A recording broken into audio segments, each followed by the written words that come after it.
Hey guys, what is going on today? Bojo here, and welcome back to episode number 8 of our Montreal Canadiens franchise mode here in NHL 19. So if you guys wouldn't mind, if you are still following this series, if you guys are still enjoying this series as a whole, make sure to leave a like down below, subscribe if you guys are new, leave some comments because I will be showing comments throughout this entire series of your guys' suggestions and top comments. Giving me, just your general opinions on the series, as well as suggestions for like drafting and trades. Also, make sure to check out intotheam.com. Use code BOJO for 10% off your entire order. Okay, so here we are. The date is February 21st, 2020, a week before the NHL trade deadline. Currently, the Habs sit at 27-5, which is doing a lot better than you guys saw in the last episode where we were at the beginning of the year. I think we were like 2-13-1, so they've definitely turned the corner a good bit. But unfortunately, we have lost Carey Price at least until middle of March, and we know for a fact that we have to start giving away some of our players. Now, in the last episode, I showed you guys that Shea Weber is currently on the decline at the current moment. He was started the year at an 87, but now he has gone down to an 86. So this is pretty much our last chance to get rid of Shea Weber. And we were looking over some teams that we might be able to trade Shea Weber to.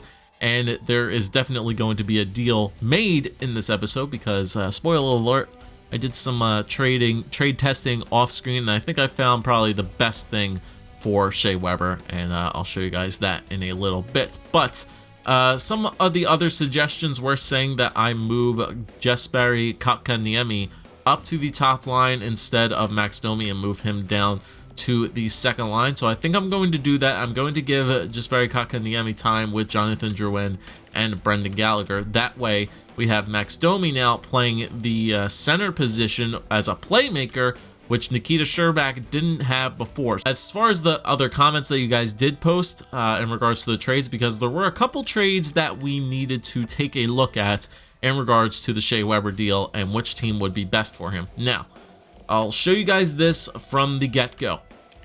I personally wanted to trade Shea Weber to the Arizona Coyotes because if we look at defense, what I was looking for to get in return for Shea Weber, I was looking to get a roster defenseman, a prospect defenseman, and a draft pick in return for the Shea Weber deal.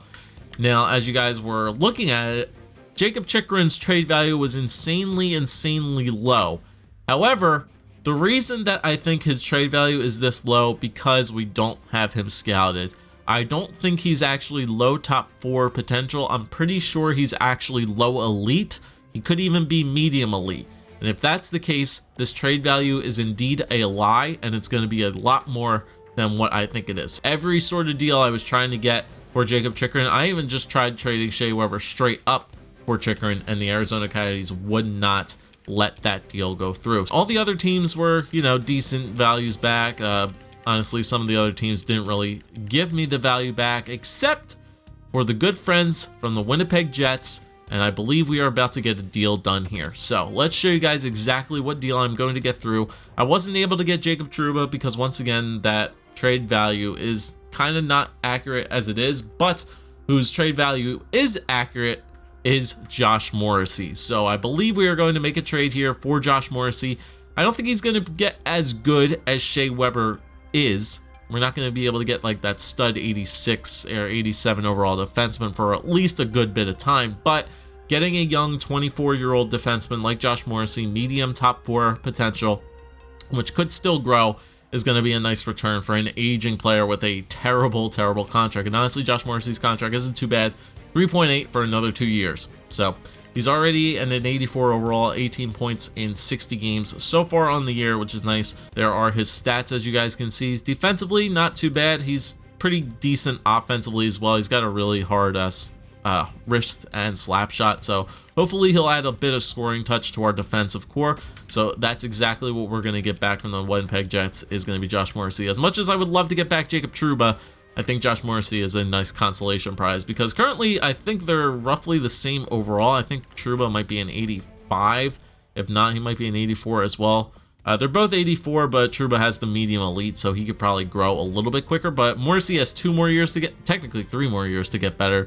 Trouba only has 2, so we're going to take the gamble with the extra year on Morrissey to get this done. Now, we will have to retain cap from this deal, which honestly is not a problem at all. We know Winnipeg, we have enough cap room to take it back. So I think they take 16%, I want to say. No, I think they take 17.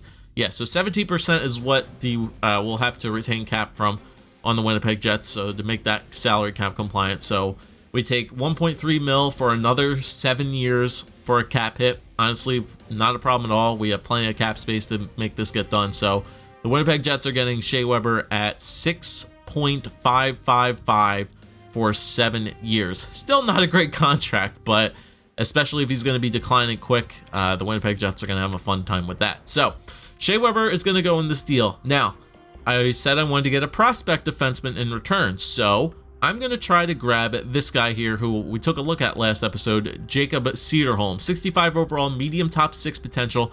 Probably will maybe become like a top 6 defenseman for us if that potential turns out pretty well.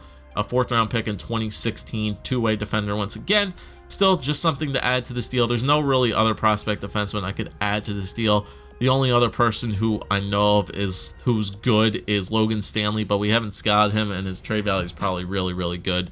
We don't know anything about Logan Stanley at this point, so more than likely he's Winnipeg Jets' like top defensive prospect aside from Trouba and Morrissey, so he'll probably be a good bit of value to him. But we're going to add in Cederholm to this deal, and we're also going to add in a 2nd round pick because we don't have that 2nd round pick for our team this year because of that trade with the Nashville Predators last year. Remember, we gave Alzner a 2nd and a 4th in return to get Nashville's 1st, which is turning out to be pretty good for us so far.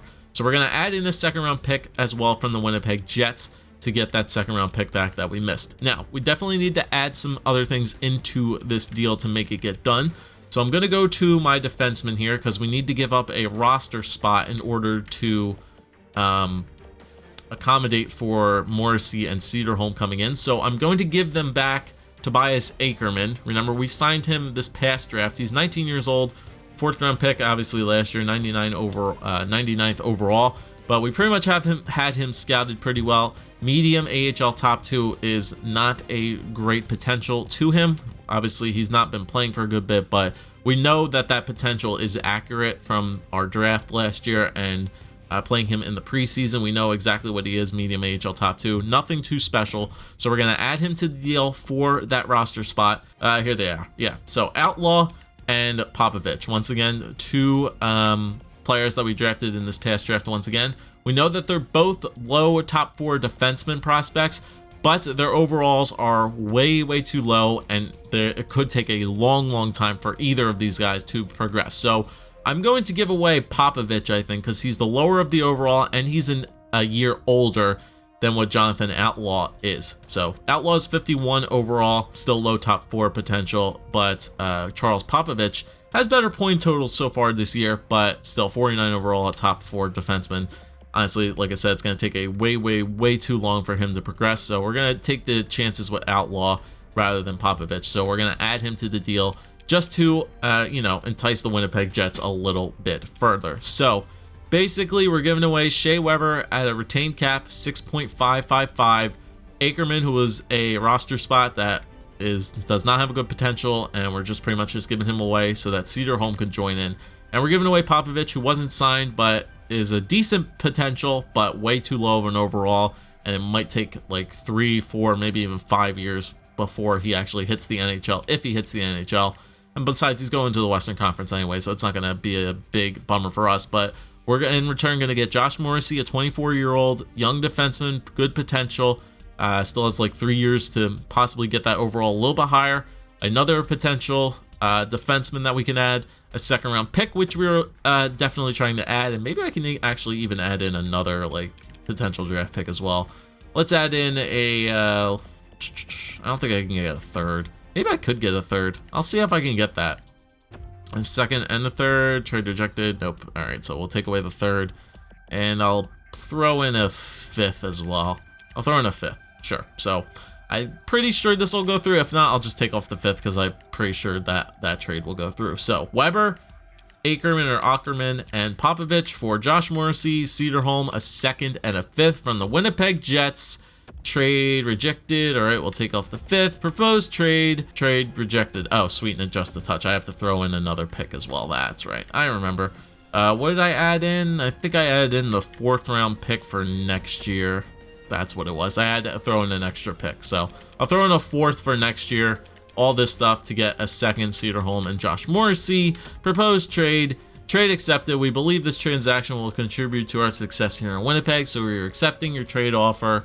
There we go. Shea Weber is no longer a part of the Montreal Canadiens. Substituting all lines, he'll basically play everywhere that Shea Weber was playing. Extras, what are we missing? An extra attacker, Drouin, and we'll just throw a forward in here, I guess. Sure, back, you can be the extra attacker. Why not? I guess Weber was an extra attacker. It's kind of weird. But in any case, Weber's gone. Josh Morrissey is now on our team, which is awesome. And let's see if I can get that Cedarholm guy into our AHL lineup, because I'm pretty sure he's better than Colkin. Well, he should be better than Colkin. Yep, Cedarholm, 65 overall, medium top 6. He could actually go in for Cal Fleury. Colkin, you know what? I'm going to take Colkin off. I'll get Cedarholm sometime here in the AHL. Why not? So Colkin will be a healthy scratch, basically. He can go in at any time, but I just want to get this guy some, get him some time in the AHL. Why not play him as much as possible? He's 6'4", too. He's a big boy. I know another question that I left you guys in the comment section was, do we trade Carey Price at the trade deadline? Now, the problem with trading Carey Price at the trade deadline is cap. Carey Price carries a salary of $10.5 million. It's going to be much easier to make that trade in the off season when teams don't have cap issues than it is at the trade deadline right now. We would have to take back crappy salary after salary in order to trade Carey Price. So I think for the time being, because he's injured, because the cap issues are going to be all out of whack, we're going to refrain from trading Carey Price at this trade deadline. I don't think if there's anybody else that we can add to the trading block at this point. I don't think there's anybody else that we need to get rid of at this point. Maybe a guy like Schlemko is like a depth defenseman. He's kind of like the only other possible person who I could think to trade at this point. So I'm just going to add him to the trading block as well. And I think we are good. That's the only big trade that we're going to make is Morrissey comes in, Weber goes out. And yeah, we'll take a look at the other teams that made trades by the time the trade deadline does come around. So we'll make that that change on the offense as well, moving Kakanami up to the 1st and Domi down to the 2nd pair. I did my updates to my scouts. Honestly, I didn't even need to change much about scouts anyway, because they all seem to be looking pretty well. And by the time the season's over, I'll start to update the scouts a little bit and start scouting specific players. So let's go up to the trade deadline then. Why not? Let's go for it. Now, hoping that we're going to lose games here. A 2nd, Zach Senyshyn, a 5th and a 6th for the LA Kings 1st round pick. No, thank you. I'm holding on to Zach Senyshyn. I made that big trade for a reason. 5th and David Schlemko for 2 5ths. So I swapped 5ths with the Carolina Hurricanes, and I get an extra 5th round pick for David Schlemko, who is probably not going to return to the team next year. Sure, Carolina, I'll take that trade. I get an extra 5th round pick for David Schlemko, so we just swap 5ths.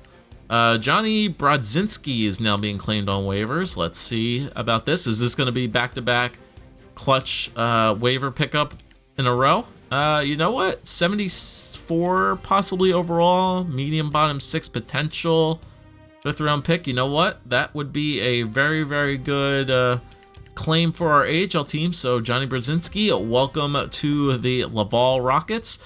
I believe that's how you pronounce it. I know there were a couple criticisms of that in the comment section as well the last video. So I'm going to make that claim on Johnny Brodzinski. So we're going to go to edit lines, and he should now be in the AHL team more than likely. I can probably sub him in over Grenier.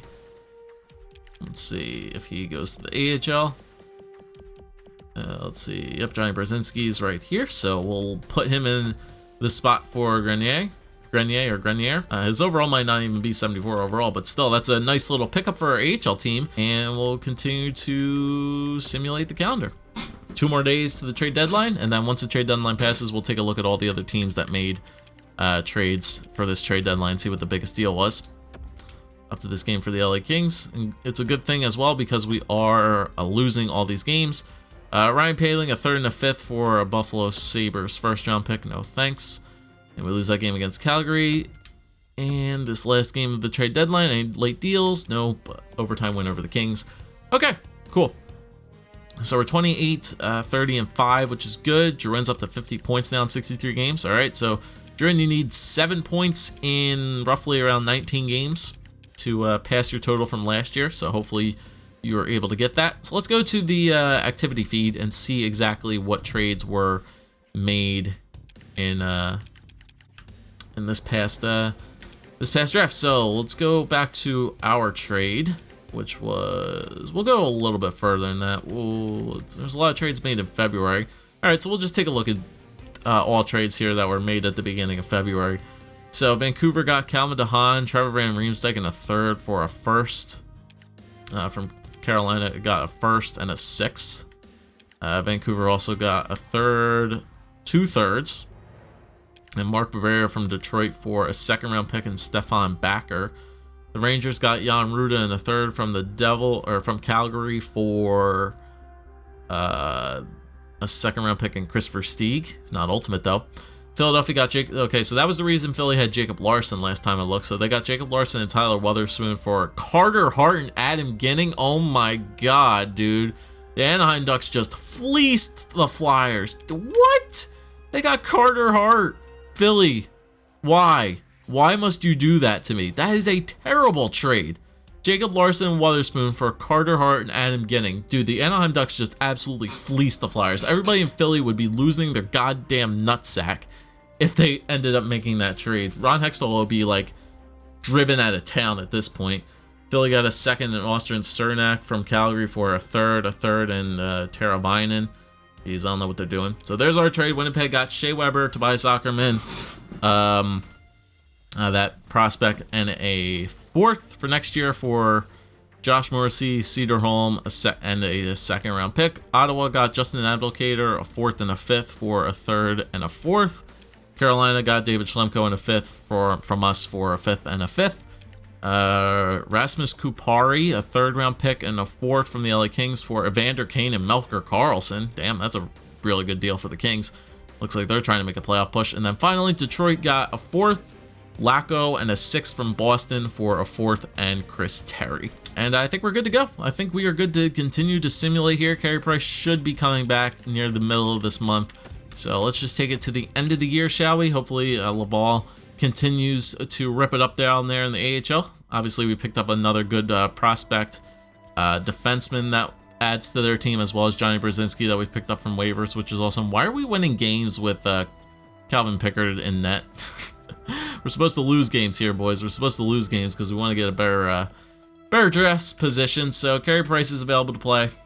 Awesome. All right, so we made that change. Pickard is back in. Carey Price is back in. So hopefully we'll be good. Hopefully Price does not like break his toe again, for God's sakes. Draft class, yeah, I'll take a look at that once this season is done, because we're not going to go into the draft right away.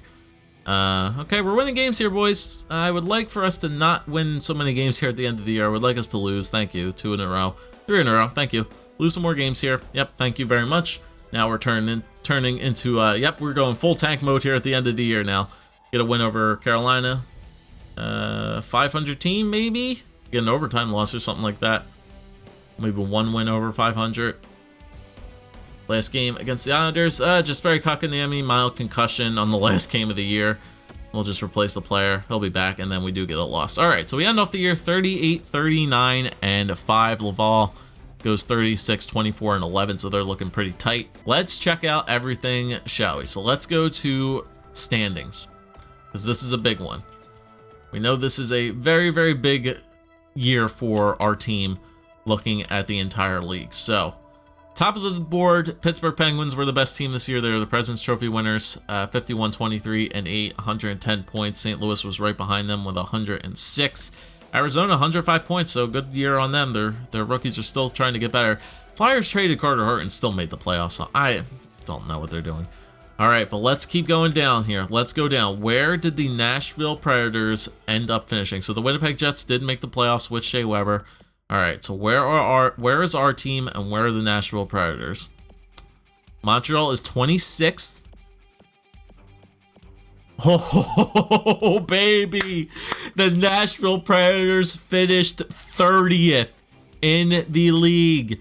Oh my goodness. So we could potentially, if the draft lottery stays exactly the way it is, we will be currently drafting 2nd overall as well as 6th overall. Or is that 5th? Hold on, I can't count. So 1, 2, 3, 4, 5, 6. Yeah, if the draft stays the way it is and the lottery stays the way it is and no bullshit happens, we will be drafting 2nd in this year's draft. At worst, we'll be drafting 5th.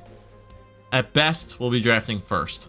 But that is a huge, huge trade that we made last year, giving away Carl Alsner, a 2nd and a 4th for the Nashville Predators 1st, which will now turn out to be a lottery pick, possibly even 1st overall in this year's draft, which is awesome. And our pick is going to be roughly around 6th as well. We did tie the Carolina Hurricanes with 81 points, but did we have more? We had less regulation and overtime wins than the Hurricanes did. So they get 27th, they get 25th, and we get 26th. So awesome, boys. There we go. That's a huge that the Predators did that badly this year. I want to take a look at their lineup and actually see like who was on their team. So let's just take a look at their forward core. So they have Forsberg, Johansson, Fialis, Turris, Smith, Bonino, Arvidsson, Yarncroc, Hartman, Watson, Tolvanen, Salamanki, Goudreau. I mean, that's a decent forward core. Defensively, Subban, Yossi, Ellis, Ekholm, Irwin, and Alsner. So there's the point totals from those guys. What's Alsner up to? We still don't know because we haven't looked at him in a while. I mean, their defense is good. Did they have Pecorine in that? They had Pecorine this year. He just completely crapped the bed. Saros had a terrible year, 3-14. My God, he was terrible. And Price went 30-30-10. Played 70 games this year, and then when Saros came in, he didn't even win like a 5th. He won a 5th of their games, which is, out of the games he played, he only won a 5th. That sucks. If Saros didn't have that bad of a year, maybe Nashville has a chance to make the playoffs. But yeah, that's not great. That's not a great year from them. But that's bad news for them, good news for us. So let's take a look at our team's totals. Max Domi actually ended up being our top point getter on the team, 63 points in 82 games. So we moved him to the 2nd line, and he started to get points, which is crazy. Brendan Gallagher, 58. Jonathan Drouin got 58, so he got 1 better point than he did last year. Good on you, man. Gallagher had 27 goals this year as well, not bad. Gord, 47 points, so a decent year from him. Nikia Sherbak had 40. Kakaniemi only had 37 points since we moved him up to the top pair. I don't know what his point totals were. Minus 28 for him. Not the greatest end of the year for him to end it off with an injury, but wasn't a big injury, so he'll be back. Deneau, 34. Shaw, 28. Armia, 25. Hudon, 25. Paul Byron, 19. Lehkonen had 18 as well. So a lot of minus players on the team. Paul Byron was a plus. Max Domi was a plus. Josh Morrissey ended the year with 23 points for us. Not bad. Jake Gardner had 16. Mete had 10. Juleson, 9. Grizzlick, 6. Riley, 4. Dahlbeck, still no points in the 5 games that he played. And then finally, the goaltender stats. Calvin Pickard had plenty of games played this year. Price went 22, 22, and 4 with 6 shutouts, save percentage of .917, and goals against average of 2.5. Pickard played 36 games this year, 16, 14, and 1. 2 shutouts, .919 save percentage, goals against a 2.59. So a pretty good year for Pickard, honestly. He had a really solid year as a backup, not gonna lie. Hopefully we get to re-sign him again this year, because I only signed him for 1.6 for 1 year, so I would like to get him back for another year for sure. But that's basically how our team ended, and now we can follow Laval through the AHL playoffs. So they'll do that. Okay, so they win 3 out of their last 4 games, which is awesome. And I think Laval finishes 40, 25, and 11, so that should be more than enough for them to make the playoffs here. Oh, don't tell me it froze. Okay, we're safe, boys. We are safe for a good bit of time here. Yes, the game did freeze on me, so we still have those last 4 games to go through the AHL here, so hopefully they still win those games, but I'm just gonna keep it on the NHL team for right now. I don't know why. Apparently when you switch it to AHL and then you switch it back, like if you go back to the main hub on the AHL side, it kind of just like glitches the game, whatever. So they don't get 40 wins on the year, which is unfortunate. So they still win 2. They go 2-1-1 on their last 4 instead of 3-1, which is not bad. So we'll just advance a day here because we will be following Laval through the Calder Cup playoffs, which is awesome, and then we can keep it on this schedule now. So we're going up against the Bellevue Senators there in the first round. So let's go just take a look at the lines real quick, just to make sure everything is exactly where it needs to be. Yep, let's see, Brzezinski, Johnny Brzezinski, I'm actually going to move him up instead of Kirby Reichel. Pekka, Vademo, Bitten, Yolanen, McCarron, yep, everybody's there that needs to be there. Zaboral, yep. Yep, Fleury, Cedarholm, yep, they're looking good. McNiven and Legacy are going to be the starters. Yep, that's looking pretty good. Senishin and Paling are doing good. Yeah, everybody's playing exactly where they need to play, which is exactly where I need them to be. All right, so let's go through the playoffs here with this AHL team, with the Laval Rockets. Round 1 against the Bellevue Senators. Like I said, they made the playoffs last year as well, just barely, but they got knocked out round 1 by the eventual Calder Cup champs. So let's see if they make it out of round number 1 against Bellevue. 3-2 loss. They win in overtime and then win the next game 3-1. All right, so they're up 2-1 in the series. Remember, first round is only best of 5, and they get a 4-3 win over Bellevue in game number 4. So they take the series 3-1. Awesome. So they move on to round number 2. Bergendorfer did get injured, which is unfortunate, but that's perfectly fine. That playoff is over, and oh, look who await us. It's the Utica Comets once again. All right, so a round 2 match. They swept their first round series. Let's go. Game 1, 5-4 loss.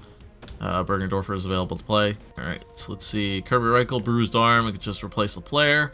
4-2 loss, 6-0 loss. All right, so it looks like we're probably going to be out here around number 2 to Utica once again. And they'll just go best lines at this point. Oh, okay, they won 3-1. And 4-2 loss in game number 5. All right, well, at least they took 1 game out of the series, so unfortunately they will lose in round number 2 to the exact same team once again. So hopefully next year we'll lose in the conference finals to them, as we'll continue to just progress here. So Texas versus San Diego, and then Utica versus Charlotte. But Paling had 8 points in 9 games played in the playoffs, which is awesome. And obviously our prospects still got some more time to grow down there in the AHL. We actually might be able to get Alexis Lafreniere with that pick. It looks as though this guy, Clayton May, our scout views him as number 2, and they view Lafreniere as number 5 on the list, which is crazy. So we have a couple unknown guys here. Liga, NLA, a lot of guys here. Del League, Liga. Okay, so we need to send a guy out to the Liga League. All right, so pretty much you guys didn't have to sit through all of that, but I'm pretty sure I got most of the players and my scouts sent out to their proper positions. We're not going to obviously get every single region scouted 100%, but I did my best there to try to get everybody back by the time the draft does come around. But I think we are ready to simulate up here and see the results of the draft lottery, as well as the retired players and all that fun stuff, and see when we are going to be drafting. Hopefully the lottery is in our favor, but I'm praying that the lottery will be in our favor.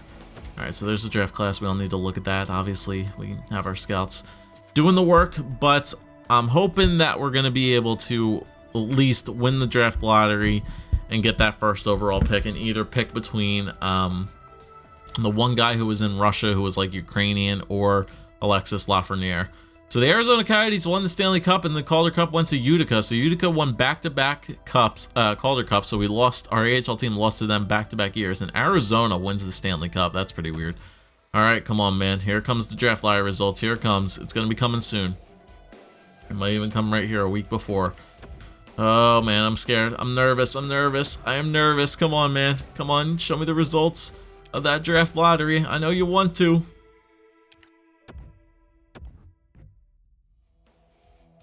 Are you kidding me?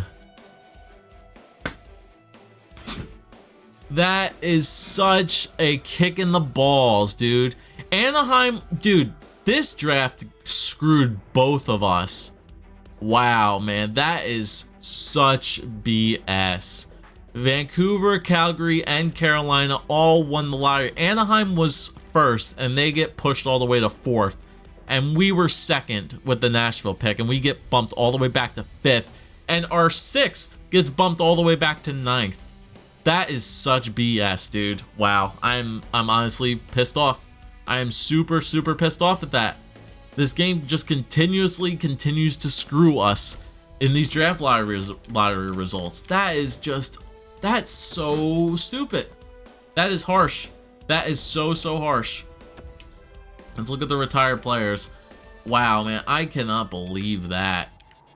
Spezza, Pominville, anybody really like crazy? Not really. Nobody really too crazy there. Goaltenders, let's see, any goalies? Budai, Gustafson, Layton. That's about it, dude. I'm so peeved. Nathan Horton and Andy Green are now scouts. That sucks, man. The draft lottery results literally just completely boned us in the biggest way possible. We had a guaranteed shot to get Lafreniere and somebody else, and then the lottery just completely screws us and bounces us all the way down to fifth when we could have drafted second. All right, let's just take a quick look at the awards in the playoff tree before we end it. So let's take a look at the playoff tree. Arizona swept the Arizona versus New Jersey. Yeah, I'm sure NBC was thrilled about those ratings that they received there in the Stanley Cup Finals. Unbelievable. Arizona went to a game 7, all their Western Conference matchups, and then just end up sweeping in the finals. Winnipeg made it to the second round, so that's where their pick's gonna get roughly around. So Arizona wins the cup. Presidents went to Pittsburgh. Arizona versus New Jersey. Stupid. Stanley Cup Finals. So the player awards, Art Ross went to Nathan MacKinnon. Nathan MacKinnon also got the Hart Memorial. James Darce went to Eric Carlson. Lady Bing, Nathan MacKinnon. Colin White got the Calder Memorial Trophy. Antti Raanta got the Conn Smythe. Vezina went to Devin Dubnyk. William N. Jennings went to Devin Dubnyk. Bill Masterton went to Josh Manson. Patrice Bergeron gets the Selke. Ted Lindsay goes to McKinnon. And Maurice Richard goes to Vladimir Tarasenko. In the AHL, nobody really cares about the team awards, but in case you guys are curious, there they are right there. All the team awards. Player awards, Alex Chiasson got John B. Sullenberger Trophy. Les Cunningham, Radek Faksa, Griffin Milano, Alex Formanton, Chris Weidman, Mackenzie Blackwood, Michael DiPietro, Reed Boucher, Logan Stanley, and Steve Mason are the award winners down there. Well, before we go, we might as well take a look at the draft class, because this is what we're looking at for this draft. We are going to be guaranteed at least an elite player, but it looks like Lafreniere has dropped down to 4th. So we know Ariel Boyce looks to be going number 1, who is a medium elite sniper. Clayton May, elite medium two-way forward, looking to go 2nd. Brandon Lynch, an elite two-way forward from the USA East, going 3rd. And Alexis Lafreniere seems to be going 4th. That elite playmaker, something that I think we definitely need on this team. Landon Summers is going to go, slated to go 5th. Raphael Belafuel looking to go 7th. Stefan Bachman's going 8th. And then this guy, Stefan Daig, looks to go 9th. A medium potential top 4 defenseman would not be bad at all for our squad to grab up. Fred McGammon looks to be maybe medium elite, but we're not sure. Sami Vananen, medium top 6, but I would honestly like to grab that Daig guy at number 9 if he's there, if he ends up getting taken. But we're drafting 5th, and Alexis Lafreniere seems to be going 4th, so we might have to make a trade with who's ever above us, which would be the Anaheim Ducks, and maybe swing a trade to get Alexis Lafreniere and draft him, because I feel like a lot of you guys would want us to grab him. We wouldn't be dealing with this issue if we were drafting like 2nd. Even if we got bumped to 3rd, I wouldn't be mad, but I think we need to get Lafreniere. It looks like we're going to be guaranteed a medium elite player of some sort, even if we get this defenseman who's medium elite, which would be really, really nice for our team, honestly, as well. I wouldn't be too terrible, but I think we need to get that medium elite forward up here for sure. Whether it's Lafreniere, whether it's Summers, we're going to be looking at. Who's our scouts? Like, who does our scout thinks goes 5th? Because our scout rank has 1, 2, 3, 4, 6, and then it skips. Who does he think is going 5th overall? It looks like this guy, Fred McAmmond. So I guess our scout is viewing him as going 5th. But we have this guy who's already slated at 9. Yeah, Stefan Daig. It looks to be going 9th from our scout. So I guess this guy's going 5th, more than likely. I guess that's what makes the most sense there, even though his CS rank is 10.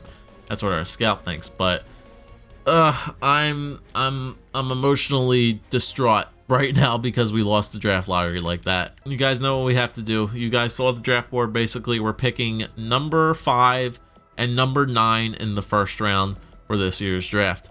Obviously, I think depending on how the draft goes, we should possibly be able to grab maybe Bellefuel. I can't. It's too French for me to even say that. Or Stefan Daig. Hopefully we get one of those 2 defensemen with our 9th overall pick, and I think we're gonna have to move up for Lafreniere. But you guys saw the draft board, basically the top of the board. Let me know what you guys think. Leave a like, comment, subscribe as always. Put F's in the chat to pay respects for us losing the draft lottery. We got BETTMAN, basically. So I'll see you guys next episode where we go into the year 2 draft. What do you think we should do? Other than that, I'll catch you guys next time. Peace.